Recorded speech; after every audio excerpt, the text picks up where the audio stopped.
रात बहुत सर्द थी। हवा सनसान गलियों में आहिस्ता आहिस्ता चल रही थी। शहर के एक पुराने कोने में एक कमजोर सा फकीर फटे हुए कपड़ों में दीवार के साथ लगा बैठा था। उसके हाथ कांप रहे थे, होंठ खशक थे, आंखों में भूख भी थी और दर्द भी। मगर उस रात वो रोटी के लिए नहीं रो रहा था, वो दुनिया के जुल्म पर भी नहीं रो रहा था, वो अपने नसीब पर भी नहीं रो रहा था। वो सिर्फ एक नाम लेकर रो रहा था, या अली, या अली, या अली। उसकी आवाज टूटी हुई थी मगर दिल सच्चा था। वो बार बार आसमान की तरफ देखता और फिर जमीन पर सिर झुका देता। वो कहता, मौला, लोग कहते हैं आप मुश्किल कशा हैं। अगर मैं झूठा हूं तो मुझे छोड़ दीजिए, लेकिन अगर मेरा दिल सच्चा है तो आज मुझे अपने दर से खाली न लौटाइए। ये कहते कहते उसकी आंखों से आंसू जमीन पर गिरने लगे। उसी वक्त वहां से एक अमीर आदमी गुजरा, कीमती लिबास, ऊंचा गुरूर और तेज कदम। ऐसे आंसू जिनमें दर्द भी था, मोहब्बत भी और यकीन भी। उसने फकीर को देखा और हंसकर बोला, क्या मिला तुझे अली को पुकार कर? अगर तेरा मौला इतना ही बड़ा है तो तुझे इस हाल में क्यों छोड़ रखा है? फकीर ने सिर उठाया। उसकी आंखों में आंसू थे मगर आवाज में अजीब सुकून था। वो बोला, मैं भूखा जरूर हूं मगर खाली नहीं हूं। मैं टोटा जरूर हूं मगर बेसहारा नहीं हूं। जिसके दिल में अली अलैहिस्सलाम का नाम बस जाए वो कभी अकेला नहीं रहता। अमीर आदमी ने तंजिया हंसी हंसी और वहां से आगे बढ़ गया। फकीर ने फिर दोनों हाथ उठाए और आहिस्ता से कहा, या अली, मैंने आज तक किसी दर पर सवाल नहीं रखा।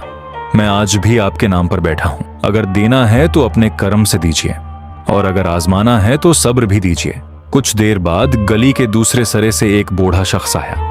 इसके हाथ में खाने का एक थैला था और दूसरे हाथ में एक कंबल। वो सीधा फकीर के पास आया और बोला, बेटा ये ले लो। फकीर हैरान रह गया। उसने पूछा, बाबा आप कौन है और आपको कैसे पता चला कि मैं यहां हूं? बूढ़े शख्स की आंखें नम हो गईं।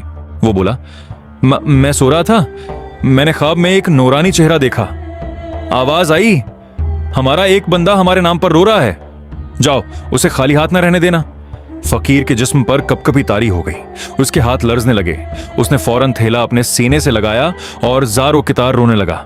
वो बार बार कह रहा था, मौला, मैं जानता था आप अपने नाम वालों को कभी तन्हा नहीं छोड़ते। मैं जानता था मेरी पुकार आप तक जरूर पहुंचेगी। बूढ़े आदमी ने फकीर के सिर पर हाथ रखा और कहा, बेटा याद रखना, जिस दिल में सच्चाई हो और जबान पर अली का नाम हो, उसे देर हो सकती है, अंधेरा हो सकता है, आजमाइश हो सकती है, मगर महरूमी नहीं होती।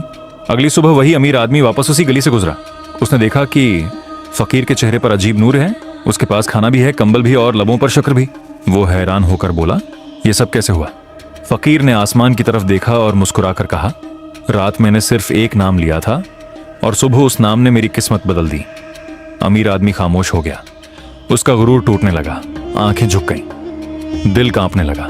वो आहिस्ता से फकीर के सामने बैठ गया और बोला, मुझे भी वो नाम सिखा दो जिसने तुम्हें रोते से मुस्कुराता कर दिया। फकीर की आंखों में चमक आ गई। वो बोला, नाम तो सब जानते हैं मगर असर उस वक्त होता है जब दिल टूटा हुआ हो और यकीन जिंदा हो। फिर उसने आहिस्ता से कहा, कहो या अली मदद। गली में खामोशी फैल गई, हवा रख गई और ये ऐसा लगा जैसे उस लम्हे जमीन से आसमान तक सिर्फ एक ही सदा जा रही हो, या अली, या अली, या अली।